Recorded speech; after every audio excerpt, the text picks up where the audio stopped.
நம.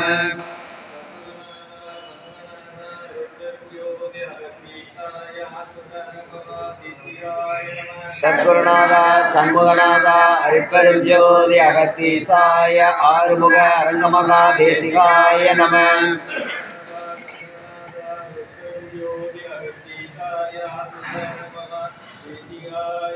சத்குருநாதா சண்முகநாதா அருட்பெரும் ஜோதி அகத்தீசாய ஆறுமுக அரங்கமகா தேசிகாய நம.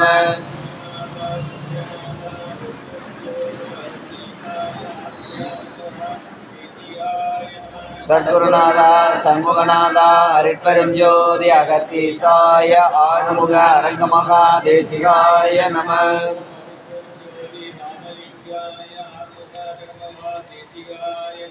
ஓம் அருட்பெரும் ஜோதி ராமலிங்காய ஆறுமுக அரங்கமகா தேசிகாய நம.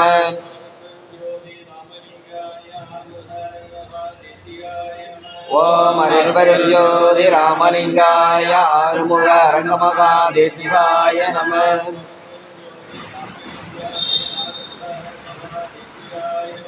ஓம் அருட்பெரும் ஜோதி ராமலிங்காய ஆறுமுக அரங்கமகா தேசிகாய நம.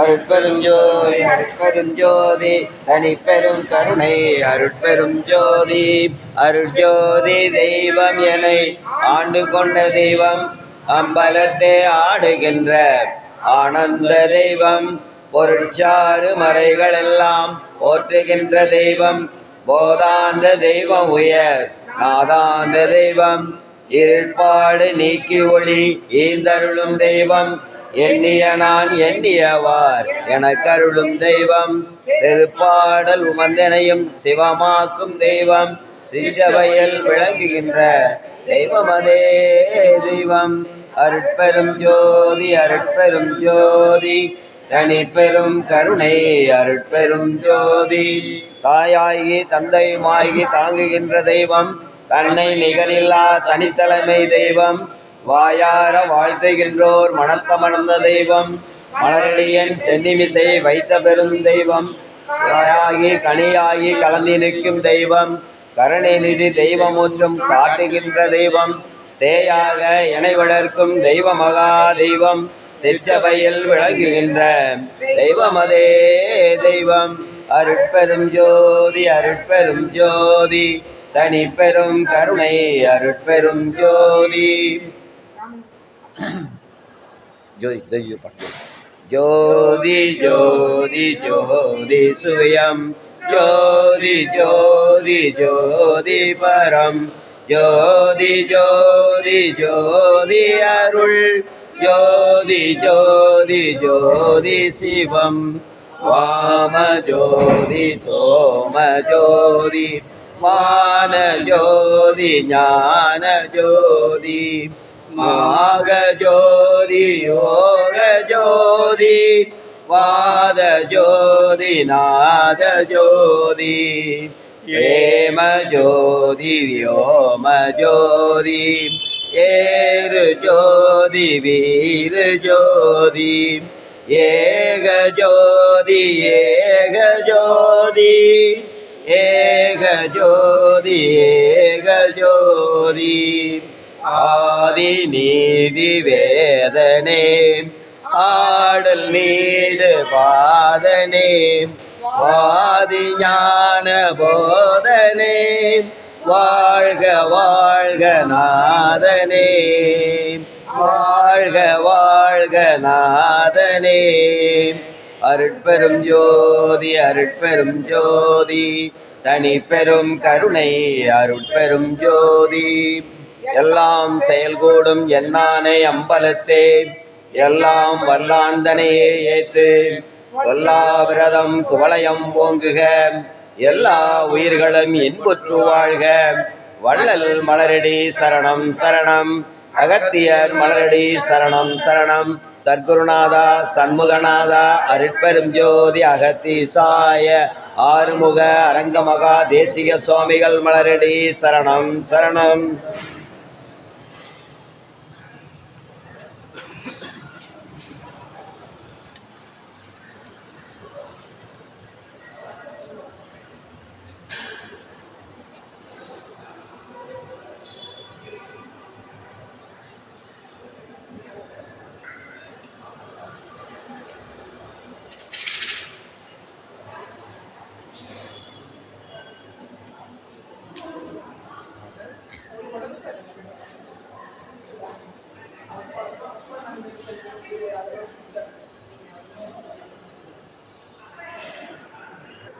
ओम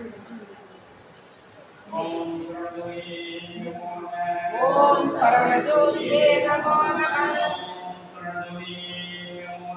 ओम सरवणज्योतिये नमो नमः।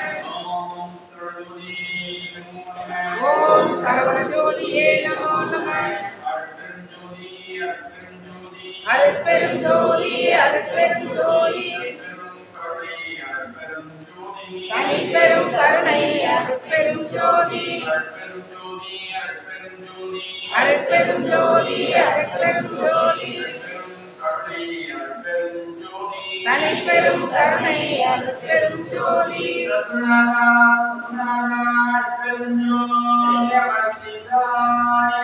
सद्गुरुनादा सद्गुरुनादा अरुट्पेरुम ज्योति अगतिसाय नमः।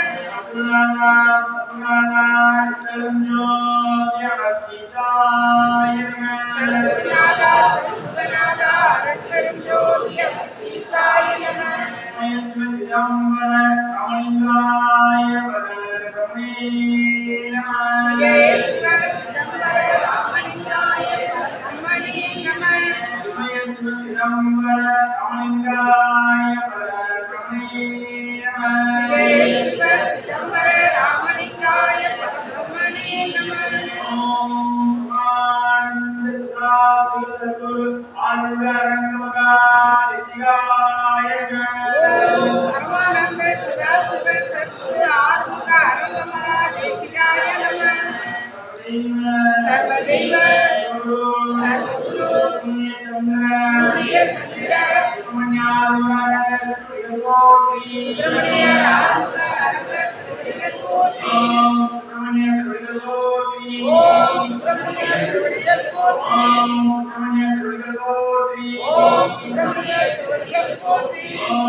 ओम सरवणभवाय षण्मुगा अरुमुगवा शिवसुब्रह्मण्याय बालगंगाय मणिये कार्तिकेय नमः.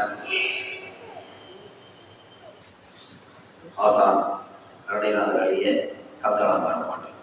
அனைவரும் கேட்டு மகான் சுப்பிரமணியராசியும் நவமணி சித்திரகாசியும் குருநாதாசியும் கேட்டுக்கொள்கின்றோம். வெளிக்கு துணை திரை நின்பதன் பாதங்கள் நன்மை குன்றா ஒழிக்கு துணை முருகா எனும் நாமங்கள் முன்பு செய்த வழிக்கு துணை அவன் பன்னிரின் தோளும் பயந்த தனி வழிக்கு துணை வடிவேலும் செங்குடனும் மயிரோமே. வெளிக்கு துணை திரு மென்மதன் பாதங்கள் வெண்மை குன்றா வழிக்கு துணை முருகா எனும் நாமங்கள் முன்பு செய்த வழிக்கு துணை அவன் பன்னிரின் தோளும் பயந்த தனி வழிக்கு துணை வடிவேலும் செங்கோடன் மயிரோமே. செந்தனை கந்தனை செங்கோட்டு வெப்பனை செஞ்சுட வேல் வேந்தனை செந்தமிழ் நூல் விரித்தோனை விளக்கு வள்ளி காந்தனை கந்த கடம்பனை கார்மையில் வாகனனை தாங்குதை போது மறவாதவர்க்கு ஒரு நாள்வில்லையே. செந்தனை கந்தனை செங்கோட்டு வெப்பனை செஞ்சுட வேல் வேந்தனை செந்தமிழ் நூல் விரித்தோனை விளக்கு வள்ளி காந்தனை கந்த கடம்பனை கார்மையில் வாகனனை சாந்துனை போது மறவாதவர்க்கு ஒரு நாள்வில்லையே. ஓம் சிவாய அகத்தீசாய நம. ஓம் சிவாய ராமலிங்க தேவாய நம. ஓம் சிவாய திருமூல தேவாய நம. ஓம் சிவாய கருப்பூர் தேவாய நம. ஓம் சிவாய ஆனமுக அரக்க மகாதேசிகாய நம. அகத்திய மாரிசி நமா என்னென்று போது அஸ்த சித்தனை ஈவார் புலிகை ஈவார்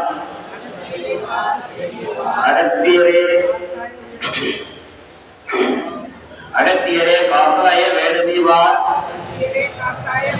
அப்போது சித்தர் எல்லாம் கைக்கொள்வார்கள். அகத்தியரை தண்டளித்து மேறு செல்ல யாருக்கும் தடையில்லை அரசு என்பார். அகத்தியெல்லாம் இயக்கியத்தில் பிறந்த யோகி 1008 அங்கமெல்லாம் ஆணையாச்சே.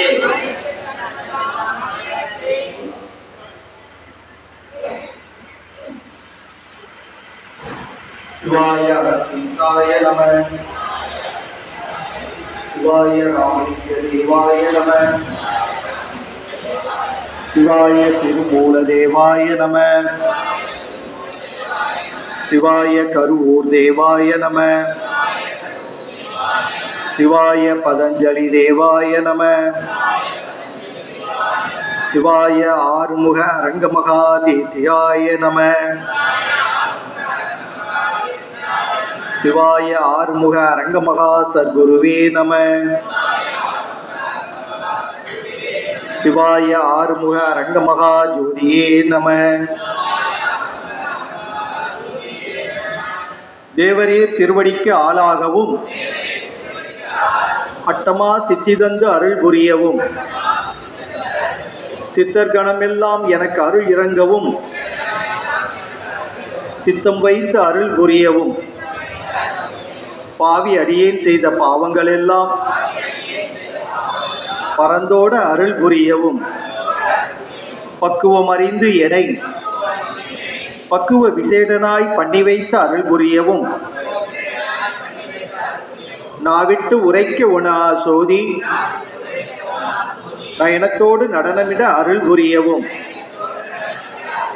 நம்பினேன் ஐயனே நட்டாற்றில் என் கைகள் நழுவ விடாது அருள் புரியவும்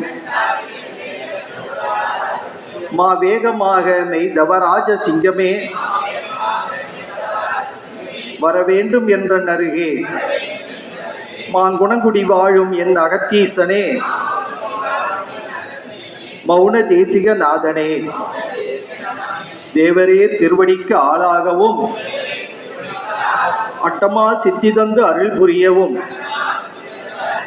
சித்தர் கணமெல்லாம் எனக்கு அருள் இறங்கவும் சித்தம் வைத்து அருள் புரியவும் பாவி அடியேன் செய்த பாவங்கள் எல்லாம் பரந்தோட அருள் புரியவும் பக்குவம் அறிந்து எனை பக்குவ விசேடனாய் பண்ணி வைத்து அருள் புரியவும் நாவிட்டு உரைக்க உணா சோதி நயனத்தோடு நடனமிட அருள் புரியவும் நம்பினேன் ஐயனே நட்டாற்றில் என் கைகள் நழுவ விடாது அருள் புரியவும் மாவேகமாக மெய் தவராஜ சிங்கமே வரவேண்டும் என்ற நருகே மாங்குணங்குடி வாழும் என் அகத்தீசனே மௌன தேசிக நாதனே. அன்பர்கள் அனைவருக்கும் வணக்கம். நமக்கெல்லாம் தாயாகவும் தந்தையாகவும் சர்க்குருவாகவும் சொர்க்குருவாகவும் இருந்து நம்மை வழிநடத்தி காத்து அருள் புரியும் நமது ஓங்காரக்குடில் கடவுள் தவத்திரு திருமுருக ஆறுமுக அரங்கமகா தேசிக சுவாமிகள் அவருடைய நல்ல ஆசியோடும் கலியுகத்தை மாற்றி ஞான யுகம் படைக்கவும் கலியுக மக்கள் படக்கூடிய துன்பங்களை எல்லாம் துடைக்கவும் தானே அவதாரமாகி ஓங்காரக்குடில் அமைத்து இன்றும் நமக்கெல்லாம் ஓங்காரக்குடியில் ஆசானாக ஆறுமுக அரங்கமகா தேசிக சுவாமிகளாக நல்லாசி வழங்கி வரும் எல்லாம் வல்ல பரம்பொருள் அருட்பெரும் ஜோதி ஆண்டவர் மகான் சுப்பிரமணியருடைய நல்லாசியோடும் சிதர்கள் சிறப்பு பூஜையானது மகான் அகத்தியர் சந்நிதியிலே பிரதி வியாழந்தோறும் சிறப்பாக நடைபெற்றுக் கொண்டிருக்கின்றது. எல்லாம் வல்ல பரம்பொருள் அருட்பெரும் ஜோதி ஆண்டவர் மகான் சுப்பிரமணியர் இந்த உலக பெருமாற்றத்தை நடத்துவதற்காகவும் கலியுக மக்கள் படக்கூடிய துன்பங்களை எல்லாம் துடைப்பதற்காகவும் ஓங்காரக்குடில் ஆசானாக அவதரித்து இன்று நமக்கு பல உபதேசங்களை சொல்லி இந்த உலக பெருமாற்றத்தை சிறப்பாக சூட்சமமாக நவகோடி சித்தர்களின் நல்லாசியோடும் மகான் அகத்தியர் பெருமானுடைய நல்லாசியோடும் சிறப்பாக நடத்தி கொண்டிருக்கின்றார்கள். இந்த உலக பெருமாற்றத்தில் ஞானிகள் பங்கு பெற்று செய்யக்கூடிய இந்த அரும்பெரும் தொண்டில் தொண்டர்களாகிய நாமும் பங்கு பெற்று தொண்டு செய்ய வேண்டும் என்ற கோரிக்கையை வலியுறுத்தி நாம் ஒவ்வொரு பூஜையிலும் வேண்டுதலை வைத்து வருகின்றோம். அந்த வகையில் ஒவ்வொரு மனிதனும் உயர்ந்த நிலையை அடைய வேண்டும் என்பதற்காகவும் ஒவ்வொரு மனிதனும் ஞானிகள் சொன்ன அந்த மரணமில்லா பெருவாழ்வு ஒளி நிறை அல்லது வீடு வேறு அல்லது பிறவி பெருங்கடல் நீந்துதல் போன்ற அந்த மாபெரும் நிலையை அடைய வேண்டும் என்பதற்காக ஒவ்வொரு ஞானிகளும் நமக்கு பல வழிமுறைகளை சொல்லியிருக்கின்றார்கள். நமது ஓங்காரக்குடில் கடவுளும் நாம் ஒவ்வொருவரும் சைவத்தை கடைபிடித்து மாதம் இருவருக்கேனும் அன்னதானம் செய்து ஞானிகளுடைய திருவடியை பூஜித்து வந்தால் ஒவ்வொருவருக்கும் அந்த நிலை வாய்க்கும் என்பதை நமக்கு மிக எளிதாக நாம் ஒவ்வொருவரும் கடைபிடிக்கக்கூடிய வகையிலே நமக்கு உபதேசித்து வருகின்றார். ஞானிகள் என்று சொல்லும்பொழுது மகான் திருவள்ளுவர் சொன்ன திருக்குறளை மையப்படுத்தி நாம் ஏற்கனவே பல வாரங்களாக திருக்குறளை பற்றி நாம் ஓரளவு சிந்தித்து வந்திருக்கின்றோம். மகான் திருவள்ளுவரும் ஒரு மனிதன் ஒளிநிலையை அடைய வேண்டும் என்று சொன்னால் அறம் பொருள் வீடு, அறம் பொருள் இன்பம் வீடு, அறநெறியோடு இருக்க வேண்டும். அந்த அறத்தை செய்வதற்கு பொருளை நல்ல வகையில் தேட வேண்டும். அப்படி தேடக்கூடிய பொருள் நமக்கு எல்லா வகையிலும் நன்மை தர வேண்டும் என்ற நோக்கத்திற்காகவும் அந்த பொருளை பெறக்கூடிய வழிமுறைகளை எல்லாம் சொல்லி அதற்கு நம்மளுடைய விருப்பம் அதாவது இன்பம் வேண்டும் என்பதையும் சொல்லி ஆசான் அவர்கள் நம்மை வழிநடத்தி கொண்டிருக்கின்றார். அந்த வகையிலே நாம் சென்ற வாரத்திலே அகர முதல எழுத்தெல்லாம் ஆதி பகவன் முதற்றே உலகு, அகரம் எப்படி எழுத்துக்களுக்கெல்லாம் முதலாவதாக விளங்குகின்றதோ அதுபோல இந்த உலகிற்கு இறைவன் முதலாவதாக இருக்கின்றான் என்ற ஒரு குறளை நாம் சிந்திக்க ஆராயும் போது பல விஷயங்களை நாம் பேசிக்கொண்டு வந்தோம். அதில் ஒரு மனிதன் தனக்கு வினை சேராத வகையில் இருக்க வேண்டும் என்று சொன்னால் பல வழிமுறைகளை கடைபிடிக்க வேண்டும். வினை என்று சொல்லும் பொழுது நாம் செய்யக்கூடிய ஒவ்வொரு செயலும் நமக்கு வினையை சேர்த்துவிடும். இந்த செயல் நாம் செய்யக்கூடிய செயல்கள் 3 வகையால் நமக்கு அமைகின்றன. நம்முடைய மனம், மெய், மொழி. நாம் மனதினால் எண்ணக்கூடிய எண்ணங்களும் ஒரு செயலை உருவாக்கும். அல்லது நாம் பேசக்கூடிய இந்த மொழி அல்லது வாக்கு அல்லது சொல் இதன் மூலமாகவும் ஒரு வினை நமக்கு சேர்ந்துவிடும். அல்லது நமது உடலால் செய்யக்கூடிய விஷயங்களாலும் நமக்கு வினை சேர்ந்துவிடும். அந்த வகையிலே மொழியினால் வரக்கூடிய வினைகளை பற்றி சென்ற வாரம் நாம் பார்த்தோம். நாம் பேசக்கூடிய சொல் எப்படி இருக்க வேண்டும் அல்லது அதில் என்னென்ன குற்றங்கள் இருக்கின்றன என்பதை மகான் வள்ளுவ கடவுள் நமக்கு சொல்லி இருக்கின்றார். நாம் சொல்லக்கூடிய வாக்கிலே முதலில் பொய் பேசுவது ஒரு குற்றம், புறங்கூறுதல் 2வது குற்றம், பயனில்லாத சொற்களை பேசுதல் 3வது குற்றம், பொய் பேசுதல், வன் சொற்கள் பேசுவது 4வது குற்றம். இந்த 4 குற்றங்களும் நம்மளுடைய சொல்லிலே வரக்கூடும். இந்த குற்றங்கள் வந்தால் நமக்கு வினை சேரும். இப்ப இந்த குற்றங்கள் வராமல் இருப்பதற்கு என்ன வழி? இப்பொழுது கந்தரலங்கார பாடல் பாடினார்கள், பாராயணம் செய்தோம். விழிக்கு துணை திருமென்மலர் பாதங்கள், மெய்மை குன்றா மொழிக்கு துணை முருகா எனும் நாமங்கள். இப்போ முருகா என்று சொல்லும்போது நம்மளுடைய வார்த்தையில் குற்றம் வராது. நம்முடைய வார்த்தையில் குற்றம் வராமல் இருக்க வேண்டும் என்றால் முருகா என்று சொல்ல வேண்டும். முருகா என்று சொல்லும்போது ஒரு ரகசியம் ஒன்று சொல்றேன். நாம் எப்பொழுதெல்லாம் முருகா என்று சொல்கின்றோமோ அப்பொழுதெல்லாம் அந்த முருகப்பெருமான் நம் உடலை சார்ந்து விடுகிறார். இது நாம் அறியாத ஒரு ரகசியம். நாம் முருகான்னு சொல்லும்போது முருகனை நம்மை சார்ந்து விடும்போது நம்முடைய வாயிலிருந்து குற்றம் வராது. இப்போ ஒரு முறை சொன்னால் போதாது என்பதற்காகத்தான் மெய்மை குன்றா மொழிக்கு துணை முருகா எனும் நாமங்கள் அப்படின்னு மகான் அருணகிரிநாதர் சொல்லியிருக்கின்றார். இப்போ முருகா ஒரு முறை சொல்லியால் போதாது. முருகா முருகா முருகா முருகா முருகா முருகா முருகா முருகா முருகா என்று நாம் சொல்லிக்கொண்டே இருக்கும் பொழுது நம்முடைய வார்த்தையில் வரக்கூடிய குற்றம் நீங்கிவிடும். இப்போ மொழி குற்றம் நீங்க வேண்டும் என்றால் முருகன் நாமத்தை சொல்லிக்கொண்டே இருக்க வேண்டும். வள்ளுவ கடவுளும் என்ன சொல்றார்? ஆக்கமும் கேடும் அதனால் வருதலால் காத்தோம்பல் சொல்லின்கண் சோர்வுன்றார். நாம் சொல்லக்கூடிய வார்த்தையினால நல்வினையும் விளையும், தீவினையும் விளையும். அப்ப அந்த வார்த்தைகளை நாம் கவனமாக கையாள வேண்டும் என்று வள்ளுவ கடவுள் நமக்கு உபதேசிக்கின்றார். இப்ப இந்த வாக்கு என்பது நாமெல்லாம் சொல்லும் போது ஒரு பொருளை நமக்கு ஞாபகப்படுத்தும். இப்பொழுது நான் சொல்கிறேன் மாடு அப்படின்னு சொன்னா அந்த மாடை உங்களுக்கு நினைவுபடுத்துகிறேன், அவ்வளவுதான். இதே நம்மளுடைய குருநாதர் சொன்னார், குருநாதர் இங்க மாடு அப்படின்னு சொன்னார்னா அந்த மாடே வந்துடும். ஏன்னா அவங்களுக்கு உள்ள அந்த வாக்கின் சக்தி அந்த மாதிரி, அத்தகைய தவ ஆற்றல் படைத்தவர் நம்முடைய குருநாதர். அப்ப நான் அவங்க சொல்லக்கூடிய வார்த்தை அப்படியே உருவமாக மாறிவிடும். நாம் சொல்லக்கூடிய வார்த்தை நமக்கு வினை சேர்க்கும், நல்வினையும் சேர்க்கும், தீவினையும் சேர்க்கும். இப்ப வினை சேராமல் இருக்க வேண்டும் என்று சொன்னால் முருகா என்ற நாமத்தை நாம் தொடர்ந்து சொல்லிக்கொண்டே இருக்க வேண்டும். ஏற்கனவே சொன்னோம் இல்லையா, பொய் பேசுதல். பொய் பேசுவதால் நமக்கு என்னென்ன குற்றங்கள் வரும் என்பதெல்லாம் சொன்னோம். ஏன்னா பொய் பேசி நாம் எத்தனை சிக்கலில் மாட்டி இருக்கிறோம் என்பது ஒவ்வொருவருக்கும் அனுபவமாக கண்டிருப்போம். அந்த பொய் பேசுவதன் மூலமாக நமக்கு என்ன மாதிரி குற்றங்கள் வரும், என்ன மாதிரி நமக்கு பிரச்சனைகள் வந்தது, அந்த பிரச்சனைகளை தீர்ப்பதற்கு நாம் எந்த அளவிற்கு சிரமப்பட்டோம். அப்போ பொய் பேசுதலை தவிர்க்க வேண்டும். வன்சொல் பேசுதல். வன்சொல் பேசும்போது நாம் கடினமான வார்த்தைகளை நாம் பேசும்போது ஒருவருடைய மனம் புண்படும். அந்த புண்பட்ட மனத்தின் மூலமாக நமக்கு வினை சேரும். புறங்கூறுதல். ஒருவர் இருக்கும்போது அவரை பற்றி பேசாமல் அவர் இல்லாத போது அவரை பற்றி குறைகளை சொல்லுவது, அது புறங்கூறுதல். வள்ளுவ கடவுள் சொன்னார், புறங்கூறி பொய்த்து உயிர் வாழ்தலின் சாதல் அதனினும் அரணை தருங்கிறார். புறங்கூறுதலை விட செத்து போங்கிற. அப்ப புறங்கூறுதல் என்பது நமக்கு மிகப்பெரிய குற்றத்தை நமக்கு சேர்த்து விடும், நமக்கு கொடு வினைகளை சேர்த்து விடும். சரி, பயனில சொல்லாமை, தேவையில்லாத வாசகங்களை பேசுவது, அதனால் எந்த பலனும் கிடையாது. அப்படி சொல்லக்கூடியவங்களை வள்ளுவ கடவுள் என்ன சொல்றாரு? பதர்ன்னு சொல்றார். பயனில் சொல் பாராட்டுவானை மகனெனல் மக்கள் பதடி எனல்கிறார். எப்படி ஒரு நெல்ல இருக்கக்கூடிய பதர் அது எதற்குமே உதவாது, அது போல மக்கள்ல இருக்கக்கூடிய ஒருத்தன் தேவையில்லாத சொற்களை பேசும்போது, பயனில்லாத சொற்களை பேசும்போது அவன் மக்களில் இருக்கக்கூடிய ஒரு பதர்.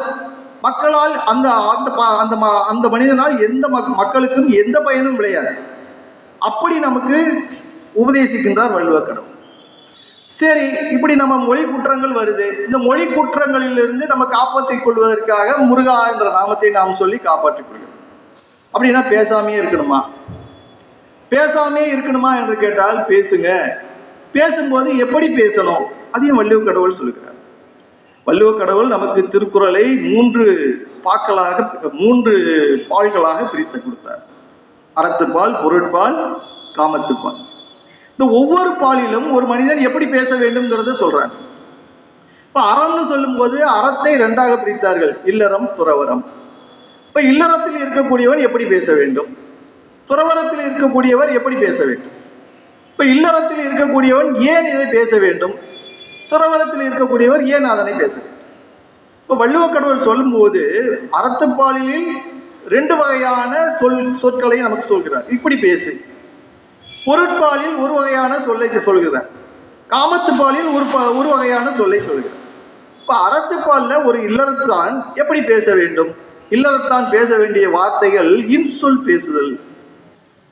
இப்ப இனியவையாக பேசுதல், ஒருவனுடைய மனம் புண்படாத வகையில் பேச வேண்டும். இப்ப இன்சொல் பேசுதல் இல்லறத்தானுடைய கடமை. சரி, இல்ல இன்சொல் பேசினா என்ன நடக்கும்?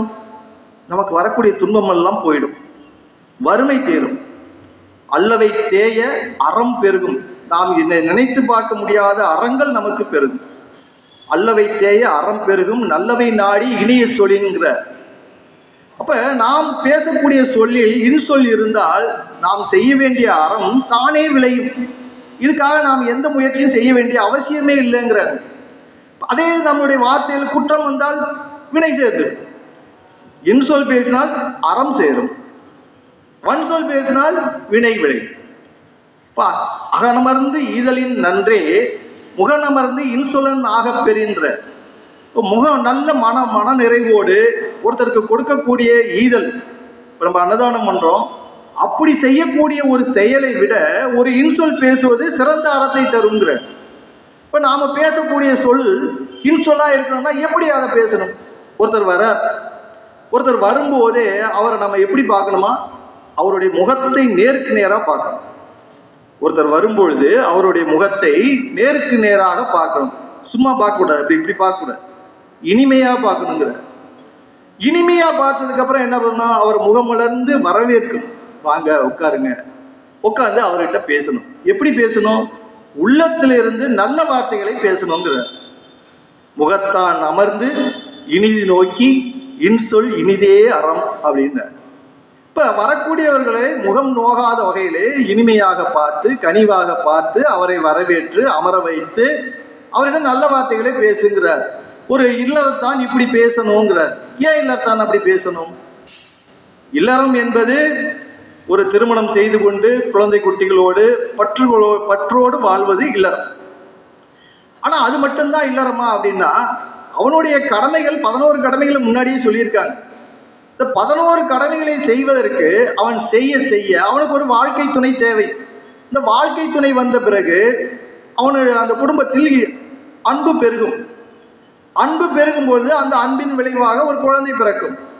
அந்த குழந்தையோடு அந்த அன்பு அவங்களோட குழந்தையிடத்தும் விரிவுபடும். சரி, குடும்பத்தில் அன்பு பெருகியது. இந்த அன்பு பெருக பெருக பெருக பெருக அது வழிந்து சமுதாயத்திற்கு போக வேண்டும். இப்ப இல்லறத்தில் ஒருவன் ஈடுபடுகிறான் என்று சொன்னால் வெறுமனே காமத்திற்காக மட்டும் அல்ல, சமுதாயத்திற்கு அவன் பயன்பட வேண்டும். சமுதாயத்திற்கு பயன்பட வேண்டும் என்று சொன்னால் அவன் ஒரு தனி மனிதன் ஒருத்தன் வறுமையில இருக்கான், அவனுக்கு கொடுக்கணும். அதுக்கு பேர் ஈகைன்னு சொன்னார். இல்ல ஒரு சமுதாயமே வறுமைப்பட்டு இருக்கிறது, அந்த சமுதாயத்திற்கே கொடுக்கணும், அதுக்கு ஒப்புரவு அறிதல்னு சொன்னார். அப்ப சமுதாயத்திற்கு ஒரு மனிதன் பயன்பட வேண்டும் என்பதற்காகத்தான் இல்லறமே அவனுக்கு அமைக்க வேண்டும். இல்லறத்தில் ஒருவன் ஈடுபடுகின்றான் என்று சொன்னால் 11 கடமைகளை செய்யக்கூடிய தகுதி உள்ளவன் மட்டும்தான் இல்லறத்தில் ஈடுபடணும்னு சொல்லியிருக்காங்க. இது ஏற்கனவே பேசின செய்தி இருந்தாலும் புதிதாக வந்தவர்களுக்காக ஒரு சின்ன ஒரு கோடு, அவ்வளவுதான். 11 கடமைகளை செய்யக்கூடிய ஒரு இல்லறத்தான் சமுதாயத்திற்கு வர வேண்டும். சமுதாயத்திற்கு வரும்பொழுது அவனுடைய வார்த்தையில் இனிமை இருக்க வேண்டும், இன்சொல் பேச வேண்டும். அப்படிங்கிறதுக்காக அவன் இன்சொல் பேசணும். சரி, துறவு மேற்கொண்டவர் அவர் எப்படி பேச வேண்டும்? வாய்மை பேச வேணும்ங்கிறார். துறவரத்தாருடைய துறவியா இருக்கிறார் என்று சொன்னால் அவருடைய வாயிலிருந்து உண்மை மட்டும்தான் வர வேண்டும், வாய்மை வர வேண்டும். வாய்மைன்னா நம்ம என்ன அர்த்தம் கொண்டு இருக்கோம்? பொய் பேசாமல் இருப்பது வாய்மை. ஆனா அதுக்கு வள்ளுவ கடவுள் என்ன விளக்கம் சொல்றார்? யாருக்கும் தீங்கு செய்யாத வார்த்தைகளாக இருக்க வேண்டும். யாருக்கும் தீங்கு செய்யாத வார்த்தைகளாக இருக்க வேண்டும். வாய்மை எனப்படுவது யாதெனில் யாதொன்றும் தீது இல்லாத சொல் அப்படிங்கிற. இப்ப யாருக்கும் தீமை சொல்லாத செய்யாத ஒரு சொல்லாக இருக்க வேண்டும், நாம் பேச வேண்டும். அதான் வாய்மை. சரி, இந்த வாய்மை பேசுவதால் என்ன? இது வாய்மை எப்படி உண்டாகும்? இப்ப நம்ம உடம்பு இருக்கு, இந்த உடம்புல இருக்கக்கூடிய அழுக்கு நீங்கிறதுனா என்ன பண்றோம்? குளிக்கிறோம். அழுக்கு நீங்க குளிக்கிறோம். இப்போ மனசுல இருக்கக்கூடிய அழுக்கு நீங்கணும்னா அதுக்கு தான் வாய்மை வேணும். உள்ளத்தால் பொய்யாது ஒழுகின் உலகத்தால் உள்ளத்துள் எல்லாம் உளன்னர். இப்ப நாம பொய் பேசாமல் இருந்தால் இந்த உலகத்தில் வாழக்கூடிய அத்தனை பேருடைய உள்ளத்திலையும் நாம் வாழ்வோம். இன்னைக்கு நம்முடைய ஓங்காரக்குடியில் ஆசான் உலகத்தில் இருக்கக்கூடிய அன்பருடைய மனதிலே வாழ்ந்து கொண்டு இருக்கின்றார் என்று சொன்னால் அவர் வாயிலிருந்து வரக்கூடிய ஒவ்வொரு வார்த்தையும் சத்தியம், உண்மை, வாய்மை. அதனால அவங்க இன்னைக்கு உலகத்தில் உள்ள அத்தனை மக்களுமே என்னுடைய குருநாதர், என்னுடைய தாய், என்னுடைய தந்தை, என்னுடைய தெய்வம் அப்படின்னு சொல்லி போற்றி போல்கின்றோம் என்று சொன்னால் ஆசானுடைய வாயிலிருந்து வரக்கூடிய அத்தனை வார்த்தைகளும் உண்மை, அத்தனை வார்த்தைகளும் சத்தியம், அத்தனை வார்த்தைகளும் வாய்மை. இப்போ நாம சொன்னால் மனத்தோடு வாய்மை மொழியின் தவத்தோடு தானம் செய்வாரின் தலையினார் வள்ளுவ கடவுள். இப்போ நம்ம உள்ளத்துல பொய் பேசாம நல்ல நிறைவான உண்மையான வார்த்தைகளை நாம் சொன்னால் தவம் தானம் செய்வதை விட மேலானவர். அபய பிராட்டியார் சொன்னார், தானமும் தவமும் தான் செய்வாராயின் வானவர் நாடு வழி திறந்திடுமேன்னாங்க. அப்ப அந்த தானமும் தவமும் செய்யக்கூடியவரை விட வாய்மை பேசக்கூடியவர் அதை விட உயர்ந்தவர். அவர் தானம் தவம் தனியா செய்ய வேண்டிய அவசியமே இல்லை. அவர் வாயிலிருந்து வரக்கூடிய வார்த்தைகள் அத்தனை உண்மையே என்றால் அவர் எந்த அறமும் செய்ய வேண்டியதில்லை. பொய்யாமை பொய்யாமை ஆற்றின் அறம் பிற செய்யாமை செய்யாமை நன்றுனாரு வள்ளுவ கடவுள். நீங்க பொய்யாமைங்கிற ஒரு கொள்கையை நீங்க உள்ளத்துல வைத்து கொண்டால் மேற்கொண்டு எந்த அறமும் செய்ய வேண்டியதில்லை. இதுக்கு உதாரணம் ஹரிச்சந்திரன் வேற யாரும் இல்லை, நம்முடைய ஓங்காரக்குடியில் ஆசான் ஒரு பிறவியில் ஹரிச்சந்திரனாக அவதரித்தார். உண்மையை சொல்லி சொல்லி சொல்லி சொல்லி இந்த உலகத்திற்கு எடுத்துக்காட்டாக விளங்கினார். அன்றைக்கு அவர் அடைந்த நிலை ஒப்பற்ற நிலை. அந்த நிலையை அடையக்கூடியவர் துறவி ஒருவர் வாய்மை பேச வேண்டும். இல்லறத்தில் இருக்கக்கூடியவன் இனிய சொற்களை பேச வேண்டும். துறவியாக இருக்கக்கூடியவர் வாய்மை பேச வேண்டும். இப்ப துறவி இன்சொல் பேச வேண்டிய அவசியம் இல்லையா என்று கேட்டால் பேசணும்னு அவசியம் இல்லை. அவர் வாயிலிருந்து வரக்கூடிய அத்தனை சொற்களும் உண்மை.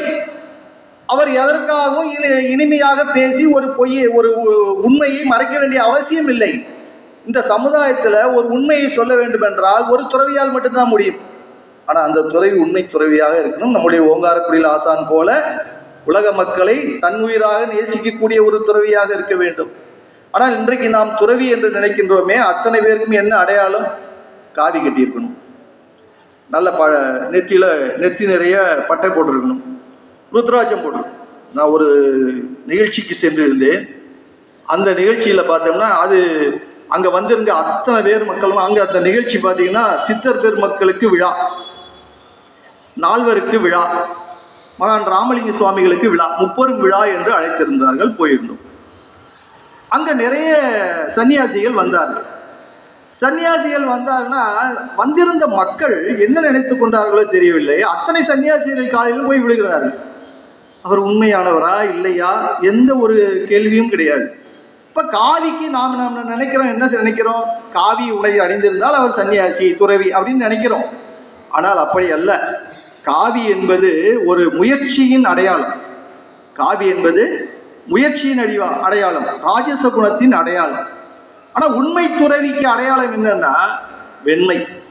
அவருடைய உள்ளமும் வெண்மையாக இருக்க வேண்டும், அவருடைய உடையும் வெண்மையாக இருக்க வேண்டும். நம்முடைய ஓங்காரக்குடியில் ஆசான் ஆரம்ப காலத்திலிருந்தே வெள்ளை உடை மட்டும்தான் அணிந்திருந்தார்கள். இப்பொழுது நாம் பார்க்கக்கூடியது வெள்ளையும் கிடையாது, காவியும் கிடையாது. அவர்கள் இப்பொழுது அணிந்திருக்கக்கூடிய உடை சாத்தியத்தின் அடையாளம். அவங்களுடைய வார்த்தையும் ஒன்றாக இருக்கும், செயலும் ஒன்றாக இருக்கும். அப்படி உண்மை துறவி என்ன பேச வேண்டும்? வாய்மை பேச வேண்டும் சொன்னார். சரி, காமத்துப்பால்ல என்ன சொன்னார்? காமம் என்றால் விருப்பம். நாம் வேற எந்த சிந்தனைக்கு போக வேண்டாம், விருப்பம். அந்த விருப்பத்தில் அந்த காமத்துப்பால்ல அங்க எப்படி பேசணும்னு சொல்றார் வள்ளுவ கடவுள். இங்க என்ன சொன்னார்? இல்லறத்தான் இனியவை பேச வேண்டும், ஒரு துறவி வாய்மை பேச வேண்டும், பொய் பேசக்கூடாது அப்படின்னு சொல்ல வள்ளுவ கடவுள் அங்க என்ன சொல்றார்? கொஞ்சம் பொய் பேசிக்கோன்ற, கொஞ்சம் பொய் பேசிக்கணும். யார் யார்கிட்ட பேசிக்கணும்? ஒரு தலைவன் தலைவியிடத்து, அல்லது ஒரு தலைவி ஒரு தலைவனிடத்து, ஒரு காதலன் காதலியிடம், அல்லது ஒரு காதலி ஒரு காதலனிடம், அல்லது ஒரு கணவன் ஒரு மனைவியிடம், அல்லது ஒரு மனைவி கணவனிடம். அவங்க கொஞ்சம் பொய் பேசிக்கலாங்கிற. ஏன்னா அப்பதான் சிறக்கும், அந்த இல்லறம் சிறக்கும், அவங்க கிட்ட இருக்கக்கூடிய அந்த நட்பு பெருகும். ஏன் போய் பேசிக்க சொன்னார்? அங்க மனம் மகிழ்ச்சி உண்டாகும். ஒன்றும் இல்லை, ஒரு கணவன் தன்னுடைய மனைவியை பார்த்து சொல்றான், உன் முகம் வந்து நிலா மாதிரி அழகா இருக்கு, நிலாவை விட நல்ல ஒளி பொருந்தியதா இருக்கு அப்படின்னு சொன்னா அந்த மனைவிக்கு மனம் குளிருமா அல்லது மனம் வெறுக்குமா? சந்தோஷப்படும். அதான் வள்ளுவக்கட சொல்ற, மதியும் மடந்தை முகனும் அடியா பதியின் கலங்கிய மீன்னர். வானத்துல இருக்கக்கூடிய விண்மீன்கள் பார்த்துதான் என்னுடைய மனைவியோட முகத்தை பார்த்து வந்திருக்காங்க. என்னுடைய மனைவியோட முகத்தை பார்த்து எது நிலான்னு தெரியாம தடுமாறிச்சான். இப்படி பொய் சொல்லு அப்படிங்கிற மனைவிட்ட பார்த்து சொல்ல, நீ நயன்தாரா மாதிரி இருக்க, அவ்வளோ அழகா இருக்க அப்படின்னு சொல்ல. அவங்க இருக்காங்களோ இல்லையோ அடுத்த விஷயம். அப்படி சொல்லும் போது அவங்க மனசு மகிழும். அதே மனைவி என்ன பண்ணும், நீ எம்ஜிஆர் மாதிரி இருக்க, என்னோட வயசு இருந்த அப்படி சொல்லலாம், என்ன எம்ஜிஆர் மாதிரி இருக்க, நீ சிவாஜி மாதிரி இருக்க, இல்லை இப்போ இருக்கவங்க கொஞ்சம் இளவட்டமாக இருக்கவங்க ரஜினி மாதிரி இருக்க, இல்லை தளபதி மாதிரி இருக்க, இப்படி சொன்னோம்னா அந்த கணவனுடைய மனசு மகிழும். அப்போ அங்கே வந்து என்ன வருது, ஒரு பொய் தான் ஆனால் மகிழ்ச்சியை உண்டு பண்ணுது. வள்ளுவர் அதுக்குன்னு சொல்றாரு, பொய்மையும் வாய்மை இடத்த குறை தீர்ந்த நன்மை பயக்குமினேன். அப்போ அந்த மாதிரி பொய் கூட சொல்லிக்கு. அப்போ ஒரு இல்லறத்தான் இனிய சொற்கள் பேச வேண்டும், அதே ஒரு துறவி வாய்மை பேச வேண்டும். அதே வந்து பொருட்பாலில் என்ன பொய் சொன்னார், பொருட்பால் என்பது 3 இயலாக பிரித்தார். ஒன்று அரசியல், இன்னொன்று அங்கவியல், மூன்றாவது ஒளியியல். இந்த அரசியல் என்பது வேற ஒன்றும் இல்லை, நிர்வாகம். நிர்வாகத்தில் இருக்கக்கூடியவங்க எப்படி பேச வேண்டும், நிர்வாகத்தில் இருக்கக்கூடிய பேசுவருடைய வார்த்தை எப்படி இருக்க வேண்டும் என்றால் சொல்வன்மை உள்ளதாக இருக்க வேண்டும். நிர்வாகத்தில் இருக்கக்கூடிய ஒரு வார்த்தை சொல்வன்மையாக இருக்க வேண்டும். அவன் சொல்லக்கூடிய வார்த்தை ஒரு செயலை செய்யக்கூடிய வகையிலே இருக்க வேண்டும்ங்கிற. இப்போ இன்றைக்கு வந்து பார்த்தோம்னா ஒரு செயலை சொல்றோம், சொன்னாலே ஒரு செயல் செய்யப்படும். தம்பி அதை எடுத்துட்டு வரும், நீங்க சொன்ன வார்த்தையை எடுத்துட்டு வர சொல்லு. இப்போ பொருட்பாலில் ஒரு நிர்வாகத்தில் இருக்கக்கூடியவர் எப்படி சொல்லணும், தான் சொல்லக்கூடிய வார்த்தையை வைத்து ஒரு செயலை செய்யக்கூடிய திறன் உள்ள வார்த்தையாக சொல்ல வேண்டும்.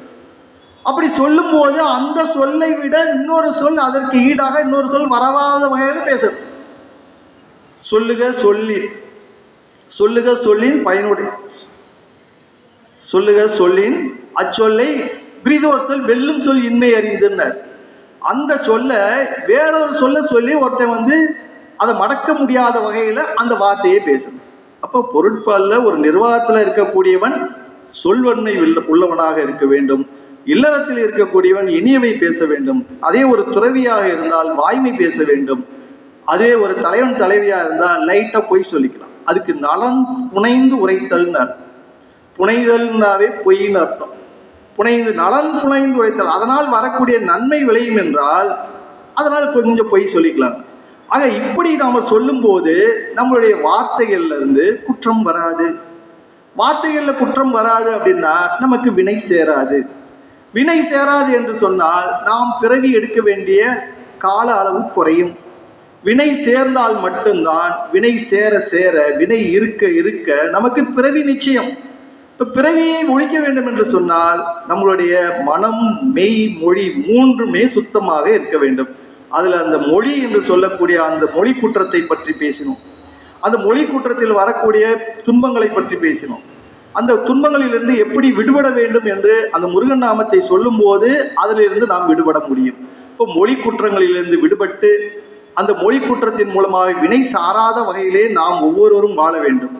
அப்படி வாழ்ந்தால் நாம் இந்த பிறவி பெருங்கடலை நாம் கண்டிப்பாக நீந்த முடியும். இதை தான் ஞானிகள் எல்லாமே சொல்லிட்டு இருக்காங்க. நம்மளுடைய ஓங்காரக்குடியில் ஆசான் சொல்லக்கூடிய வார்த்தை, நீங்க நாம் போகும்போது ஒவ்வொருவருக்கும் என்ன சொல்றாங்க, முருகான் சொல்லு, முருகான் சொல்லு. நம்மை அறியாமலேயே நம்மளுடைய வாயிலிருந்து இந்த முருகன் நாமத்தை சொல்லும் போது எந்த விதமான குற்றங்களும் வராது. அதனால்தான் அருணகிரிநாதர் சொன்னார், மெய்மை குன்றா மொழிக்கு துணை முருகா எனும் நாமங்கள். ஒரு முறை சொல்லிட்டு நிப்பாட்டிட்டாத, பல முறை சொல்லு, முருகா முருகா முருகா முருகா முருகா முருகான்னு சொல்லிக்கிட்டே இரு. ஏன்னா ஒவ்வொரு முறையும் நாம் சொல்லும் போது அந்த முருகனாகவே மாறிவிடுகிறோம். அந்த முருகனாக மாறும்போது முருகனிடத்தில் குற்றம் வருமா? வரவே வராது. ஆகவே நம்முடைய மொழி குற்றங்களை நீக்கி ஆசான் காட்டிய வழியில் நாம் ஒவ்வொருவரும் அந்த உயர்நிலையை அடைய முடியும் என்று சொல்லி எல்லோரும் அதனை பின்பற்றி ஒவ்வொரும் அந்த உயர்நிலையை அடைய வேண்டும் என்று வாழ்த்தி இன்றைய பூஜையை துவக்குகின்றோம். வழக்கம் போல ஆசான் நாமத்தையும் முருகப்பெருமான் நாமத்தையும் நாம் சொல்லும்போது மக்கள் அனைவருமே ஆசானுடைய திருவடியை மனதிலே எண்ணி இந்த பூஜையை சிறப்பாக செய்து ஒவ்வொருவரும் நல்வாழ்க்கை வாழ வேண்டும் என்று விரும்பி வேண்டி கேட்டுக்கொண்டு பூஜையை துவங்குகின்றோம். சர்க்குருநாதா சண்முகநாதா அருட்பெரும் ஜோதி அகத்தீசாய ஆறுமுக அரங்கமகா தேசிகாய நம.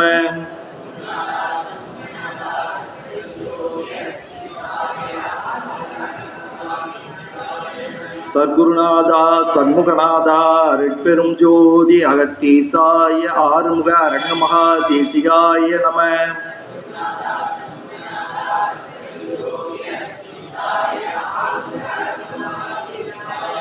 சத்குருநாதா சண்முகநாதா அருட்பெரும் ஜோதி அகத்தீசாய ஆறுமுக அரங்கமகா தேசிகாய நம.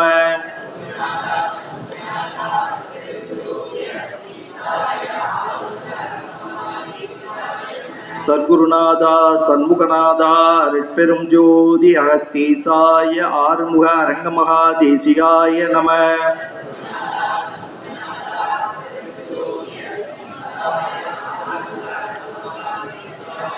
சர்க்குருநாதா சண்முகநாதா அருட்பெரும் ஜோதி அகத்தீசாய ஆறுமுக அரங்கமகா தேசிகாய நம.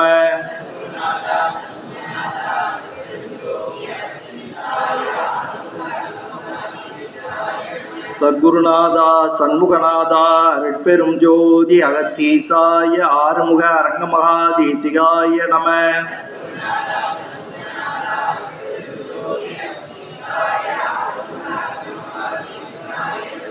ஓம் ஆறுமுக அரங்கமகா தேசிகாய நம. ஓம் ஆறுமுக அரங்கமகா தேசிகாய நம. ஓம் ஆறுமுக அரங்கமகா தேசிகாய நம. ஓம் அருட்பெரும் ஜோதி ராமலிங்காய ஆறுமுக அரங்கமகா தேசிகாய நம.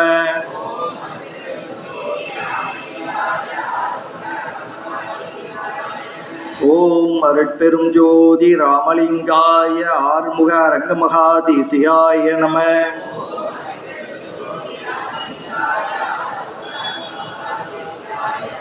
ஓம் அருட்பெரும் ஜோதி ராமலிங்காய ஆறுமுக அரங்கமகா தேசிகாய நம.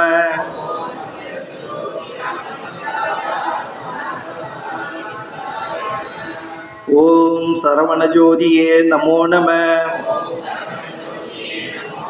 ஓம் சரவண ஜோதியே நமோ நம. ஓம் சரவண ஜோதியே நமோ நம. ஓம் சரவண ஜோதியே நமோ நம. ஓம் சரவண ஜோதியே நமோ நம. ஓம் சரவண ஜோதியே நமோ நம. ஓம் சரவண ஜோதியே நமோ நம. ஓம் சரவண ஜோதியே நமோ நம. ஓம் சரவண ஜோதியே நமோ நம. ஓம் சரவண ஜோதியே நமோ நம. ஓம் சரவண ஜோதியே நமோ நம. அருட்பெரும் ஜோதி அருட்பெரும் ஜோதி தனிப்பெரும் கருணை அருட்பெரும் ஜோதி. அருட்பெரும் ஜோதி அருட்பெரும் ஜோதி தனிப்பெரும் கருணை அருட்பெரும் ஜோதி. சத்குருநாதா சண்முகநாதா அருட்பெரும் ஜோதி அகத்தீசாய நம.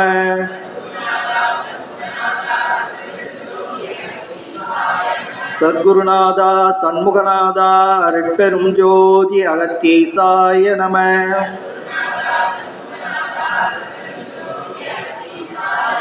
சிவய சிவ சிதம்பர ராமலிங்காய பரபிரம்மணே நம.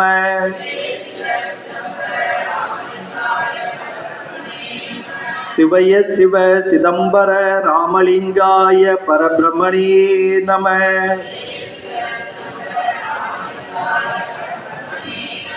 ஓம் பரமானந்த சதாசிவ சத்குரு ஆறுமுக அரங்கமகா தேசிகாய நம.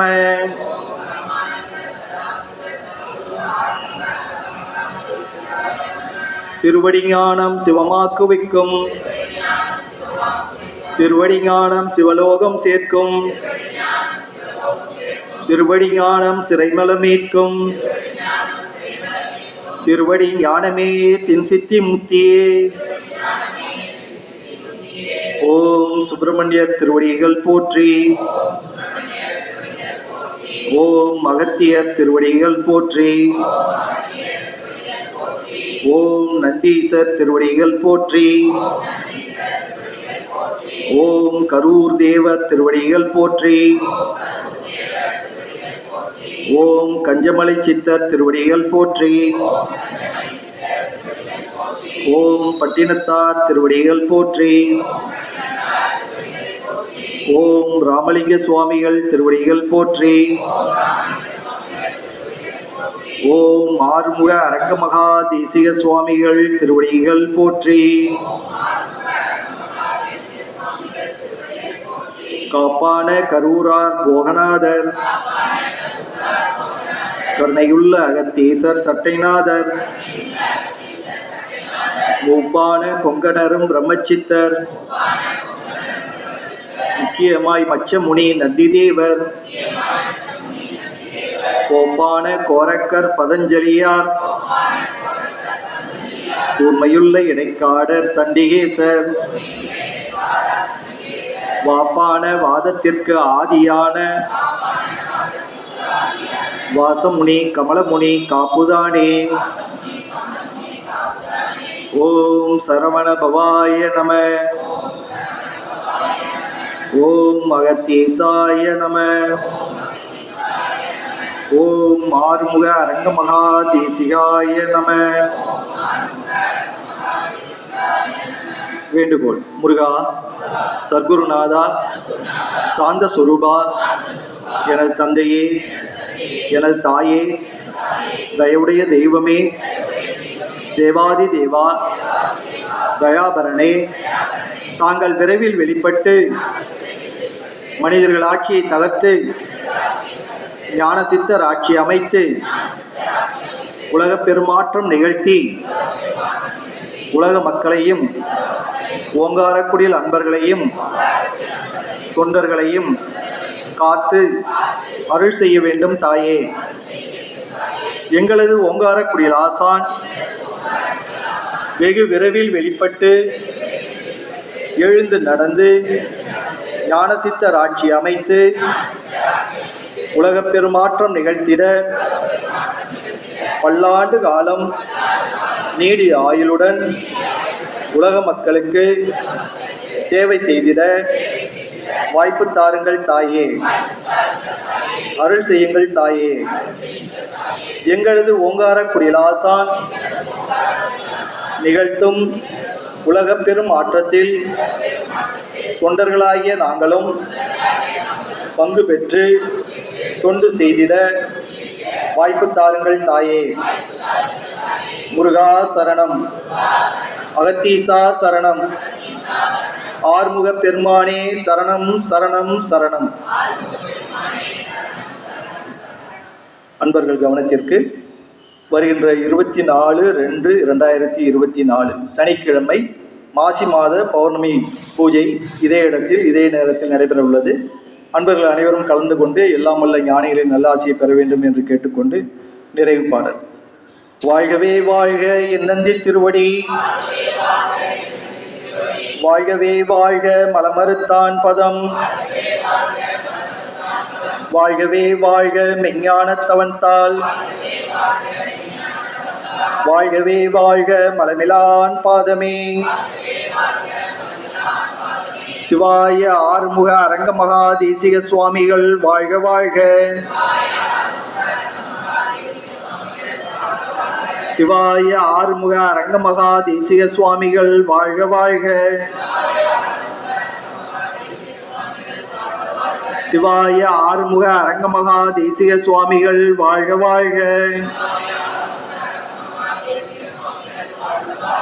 குருவே சரணம், குருவே துணை, சத்தியமே அகத்தியம், அகத்தியமே ஜெயம். முருகா.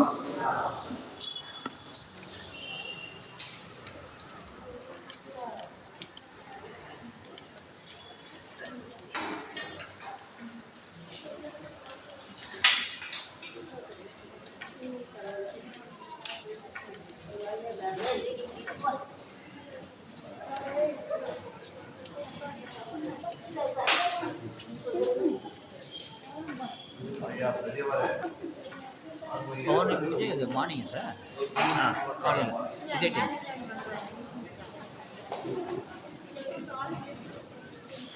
நின்று போ ஒரு நிமிஷம் காலை லேசாக உதவி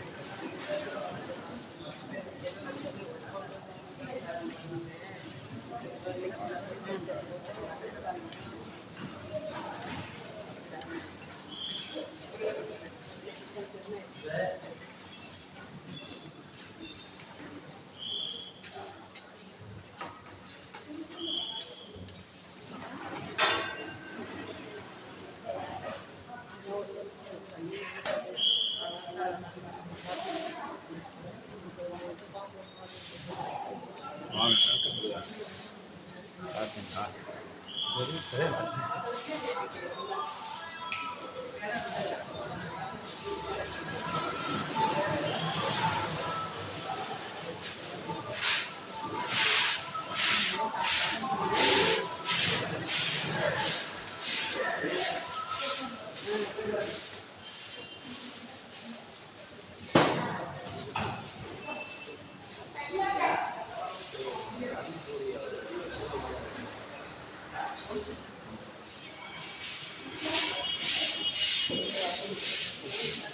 மேலே போய் சாப்பிட்டு